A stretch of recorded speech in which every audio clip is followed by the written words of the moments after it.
Quels sont les signes qui montrent que tu auras très probablement une admission suite à ta candidature pour venir poursuivre tes études en France? Dans la vidéo d'aujourd'hui, je me propose de partager avec toi 5 signes qui montrent que tu auras très probablement une admission suite à mon retour d'expérience au vu de l'accompagnement de nombreux étudiants que j'ai eu à faire dans les années passées. Et je me suis rendu compte en fait qu'il y a des signes qui peuvent te dire si tu auras très probablement une admission. Je te propose donc de partager dans cette vidéo ces signes et je te recommande de regarder jusqu'à la fin parce que ces signes en fait vont t'aider pour te permettre, si par exemple en regardant cette vidéo tu n'as pas encore fait le choix de tes formations, à mieux te poser des questions qui vont t'orienter pour t'aider à mieux faire le choix de tes formations. Alors n'hésite pas à regarder cette vidéo et à partager à toutes tes connaissances, tous tes amis qui sont comme toi en train de faire la procédure pour venir poursuivre les études en France. Alors, à tout de suite.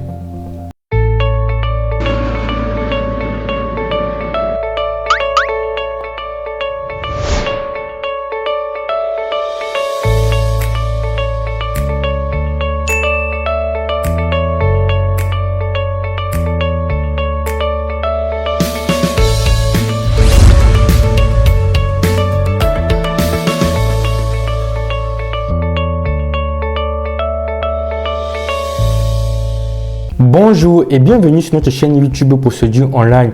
Moi c'est Lionel et ça fait de nombreuses années déjà que j'accompagne des étudiants qui souhaitent venir poursuivre les études supérieures en France. Sur cette chaîne, nous partageons des vidéos pour te donner des conseils et des astuces qui vont t'aider dans toute ta procédure jusqu'à, nous l'espérons, l'obtention de ton visa d'études pour venir poursuivre tes études en France. Si donc tu es intéressé par cette thématique des études en France, n'hésite pas à t'abonner et à activer la cloche de notification pour rester informé en temps réel de la publication de toutes les nouvelles vidéos sur cette chaîne où tu trouveras du contenu de qualité qui vont t'aider dans toutes tes démarches pour venir poursuivre tes études en France. Sans plus tarder, donc, nous allons entrer dans le vif du sujet de cette vidéo où je vais partager avec toi 5 signes qui montrent que tu auras très probablement une admission suite à tes candidatures pour venir poursuivre tes études en France. Donc sans plus tarder, le premier signe en fait qui montre que tu auras très probablement une admission, c'est que tu as choisi tes formations en prenant en compte ce que moi j'appelle l'APCTT. C'est quoi l'APCTT? A, c'est pour adéquation de ton parcours, de ton profil par rapport à la formation que tu as choisie. J'explique. Lorsque tu fais le choix de tes formations, il faut te rassurer que ton profil et ton parcours est en adéquation avec la formation que tu as choisie. Si il n'y a pas d'adéquation, tu auras très probablement un refus catégorique. Donc il faut bien faire attention à cela. Et je sais que beaucoup d'étudiants en regardant cette vidéo vont me poser la question que, mais Lionel, si par exemple je souhaite faire une réorientation, par exemple je faisais le droit, je souhaite maintenant étudier la lettre, est-ce que ça cause donc un problème? La réponse est non. Parce qu'il est acceptable de faire une réorientation. Il faudra juste que dans ton compte études en France, tu puisses faire les lettres de motivation pour pouvoir justifier pourquoi est-ce que tu souhaites changer de filière. Donc c'est très important de pouvoir justifier le changement de filière en cas de réorientation. Donc il n'est pas impossible de se réorienter. Il faut juste bien justifier pourquoi vous vous réorientez et pourquoi donc vous changez de filière. Donc lorsque vous choisissez une formation, assurez-vous bien que cette formation est en cohérence avec votre parcours, avec votre profil et avec votre projet professionnel. Sinon, vous aurez très probablement un refus. Donc, beaucoup d'étudiants qui ont choisi des formations au hasard sans avoir construit un vrai projet se sont retrouvés dans la plupart des cas à avoir des refus. Donc, c'est le premier signe qui montre en fait que tu aurais une admission. C'est si tu as choisi ta formation en tenant en compte de l'adéquation par rapport à ton profil et ton parcours de la formation que tu as choisie. Le P, en fait, c'est pour prérequis. Il faut te rassurer que lors du choix de tes formations, tu respectes bien tous les prérequis qui ont été mentionnés dans la formation. Par exemple, si une formation exige qu'il faut avoir un niveau B2 en anglais, si tu n'as pas de niveau B2 en anglais ou une attestation pour justifier que tu as un niveau B2 en anglais, ne postule pas à cette formation parce que tu auras très probablement un refus. Et si aussi la formation exige un niveau C1 en français obligatoire, même si tu viens d'un pays où le français est l'une des langues nationales, il faut postuler si et seulement si tu as une attestation qui prouve que tu as un niveau C1 en français. Parce que si ce n'est pas le cas, tous les étudiants qui auront dans les attestations vont passer devant toi et tu auras très probablement un refus. Donc, c'est très important de prendre en compte les prérequis et de te rassurer que lorsque tu mets une formation dans ton panier, tu as bien tous les prérequis qui sont demandés pour cette formation. Si ce n'est pas le cas, tu auras très probablement un refus. Voilà donc par rapport au P.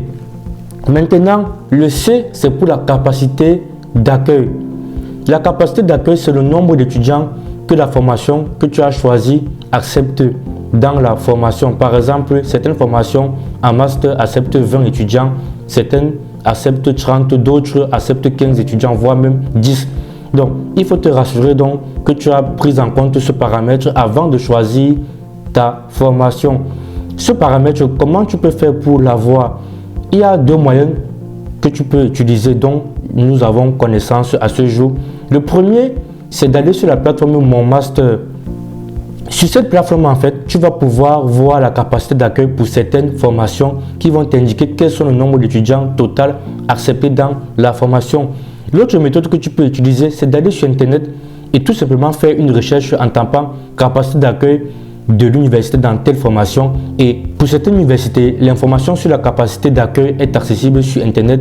Il suffit juste de faire une recherche sur Google et vous pourrez bien évidemment trouver. Certaines universités, cette information n'est pas disponible. Il faudra peut-être faire plusieurs recherches ou peut-être contacter l'université si bien sûr ils acceptent de vous fournir ces chiffres.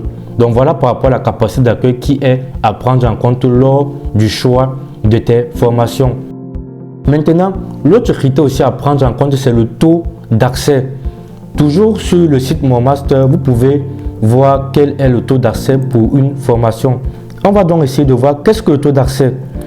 Le taux d'accès est le rapport entre le rang de classement du dernier candidat ayant reçu une proposition d'admission pour entrer dans la formation et le nombre de candidats dans cette formation. Par exemple, si le nombre total de candidatures dans une formation était de 1500 et si le dernier candidat appelé était classé 150e, le taux d'accès est de 10%. Ainsi, plus le taux d'accès est bas, plus il est difficile d'être admis dans une formation. Il faut donc vous rassurer que vous choisissez des formations avec un taux d'accès élevé pour maximiser vos chances d'admission. Bien évidemment, sur la plateforme Mon Master et aussi la plateforme Parcoursup, cette information est accessible. Sur la plateforme Études en France, cette information n'est pas directement donnée. Il faut faire d'autres recherches supplémentaires pour pouvoir avoir accès à cette information qui, pour certaines universités, vous n'aurez pas du tout ces informations. Le dernier T, en fait, c'est pour le taux d'admission des étudiants étrangers. Pour avoir cela, il suffit d'aller en fait sur la fiche de chaque université. La plupart des universités publiques, voire même privées en France, indiquent quel est le nombre d'étudiants total dans l'université et indiquent aussi quelle est la proportion d'étudiants étrangers dans l'université. Quand on parle d'étudiants étrangers, ce sont des étudiants qui ne sont pas français. En fait, étudiants étrangers, ça englobe tous ceux qui n'ont pas la nationalité française. Donc c'est important aussi d'avoir cela. Par exemple, l'université de Franche-Comté, dans la fiche que vous pouvez retrouver sur Internet, il est indiqué que l'université accepte plus de 20% d'étudiants étrangers sur tout l'ensemble de leurs étudiants. Le deuxième signe qui montre que tu auras très probablement une admission, c'est que tu as eu des bonnes notes dans tes matières fondamentales. Et ici, quand je parle de bonnes notes, c'est minimum 14 sur 20. Et je précise bien dans les matières fondamentales. Imaginons un étudiant qui vient étudier l'informatique. Par exemple, en algorithmique, en programmation, en base de données, il a eu des notes supérieures à 14 sur 20 qui sont, de ma connaissance, certaines matières importantes dans le domaine de l'informatique.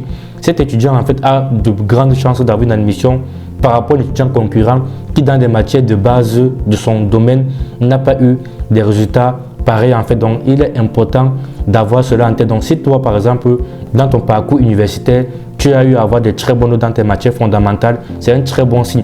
Bien évidemment, ce n'est pas parce que tu as eu 14, 15, 16 que tu auras forcément une admission.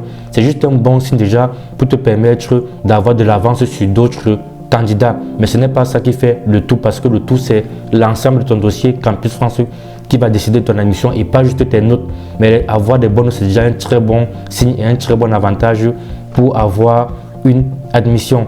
Le troisième signe qui montre que tu auras très probablement une admission, c'est que tu as écrit une très bonne lettre de motivation pour toutes tes formations choisies. Je m'explique. Plusieurs étudiants ont souvent reçu des reçus expliquant que leur projet a été insuffisamment motivé. Cela en fait veut dire que lors de la lecture de la lettre de motivation et du projet de l'étudiant, l'université en question a trouvé que le projet n'était pas suffisamment construit et travaillé pour pouvoir répondre aux exigences de la formation et permettre que l'étudiant puisse intégrer cette formation.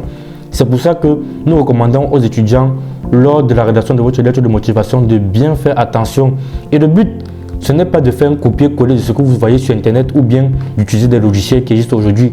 Le but, c'est vraiment que lorsque vous écrivez votre lettre de motivation, en la lisant, les recruteurs en France, dans l'université, puissent ressentir l'émotion que vous transmettez à travers votre lettre de motivation, puissent comprendre pourquoi il est essentiel pour vous de venir poursuivre vos études en France, pourquoi ce projet vous tient tant à cœur. Donc, il faut que vous transmettez ces émotions dans votre lettre de motivation pour pouvoir vous démarquer des autres candidats. Ce qu'il faut savoir, c'est que plus les années passent, plus le nombre de personnes qui souhaitent venir étudier en France augmente, explose en fait. Donc les universités reçoivent de plus en plus de candidatures avec les années, mais le nombre de places dans les universités est le même.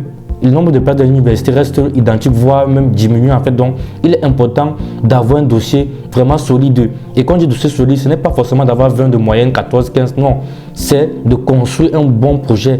Et la construction d'un bon projet passe par une très bonne lettre de motivation. Une bonne lettre de motivation, ce n'est pas une lettre avec un gros français, c'est une lettre de motivation personnalisée où vous exprimez à travers votre lettre les émotions et les raisons profondes de votre venue en France et pourquoi ce projet est important pour vous. Donc, si vous avez pris le soin de bien écrire votre lettre de motivation pour transmettre donc cela aux recruteurs, vous avez de bonnes chances d'avoir une admission, même si vous n'avez pas eu d'excellentes notes dans vos matières fondamentales. Donc, le troisième signe qui montre que vous aurez très promis une admission, c'est donc d'avoir écrit de très bonnes lettres de motivation qui transmettent en fait vos émotions et les raisons profondes de votre venue dans l'université que vous avez choisie pour la formation souhaitée. Le quatrième signe qui montre que tu auras très probablement une admission, c'est que tu as réussi ton entretien Campus France. Bien évidemment, ça c'est un point subjectif parce que l'entretien Campus France, on ne peut pas vraiment savoir si on a réussi ou pas vu que le rapport qui est écrit est confidentiel. Ce rapport n'est accessible qu'à l'agent Campus France et au service CAC et de l'ambassade. Donc, vous en tant qu'étudiant, vous n'avez pas accès au rapport de l'agent Campus France suite à votre entretien. Mais si vous avez bien préparé votre entretien, vous pouvez en fait savoir si vous avez répondu aux attentes de l'entretien. C'est quoi les attentes de l'entretien? L'entretien a pour but de contrôler et de vérifier quelles sont vos motivations et quel est votre projet professionnel pour venir étudier en France. Donc, si vous avez donc répondu correctement à ces questions et que vous avez pu défendre votre projet d'études en France, il y a de très fortes chances que votre entretien s'est bien passé, que le rapport qui est écrit est favorable. Donc ça, c'est un point subjectif qu'on ne peut vraiment pas savoir. Mais c'est un très bon point qui montrera que vous pouvez avoir une admission. Parce qu'il faut savoir que le rapport de Campus France est bien évidemment transmis aux universités. Donc les universités ont aussi ce rapport. Et si dans ce rapport, il est écrit que votre projet n'est pas suffisamment sérieux et travaillé, vous aurez de très fortes chances d'avoir des refus juste après la validation de votre dossier. Donc, c'est très important de bien préparer votre entretien. Donc, si vous avez réussi votre entretien, c'est un très bon signe qui montre que vous aurez très probablement une admission.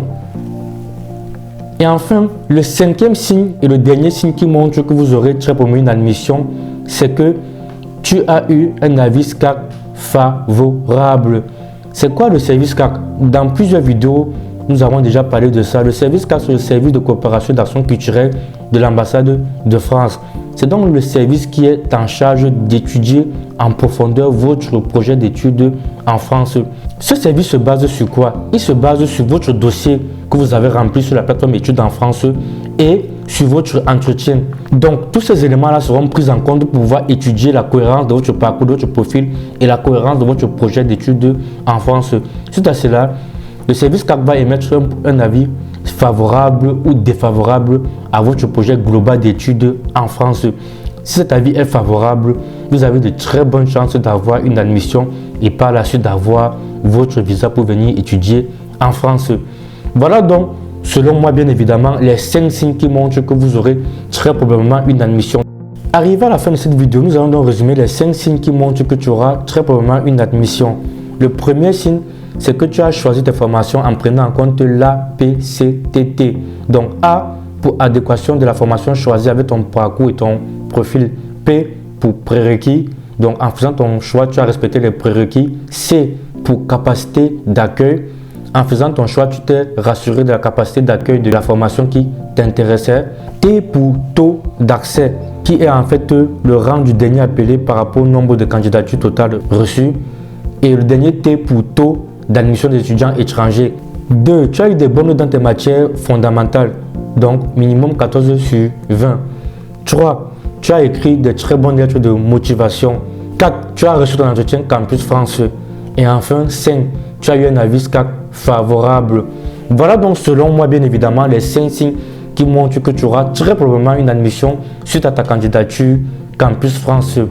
N'hésite pas à nous dire en commentaire qu'est-ce que tu as pensé de cette vidéo.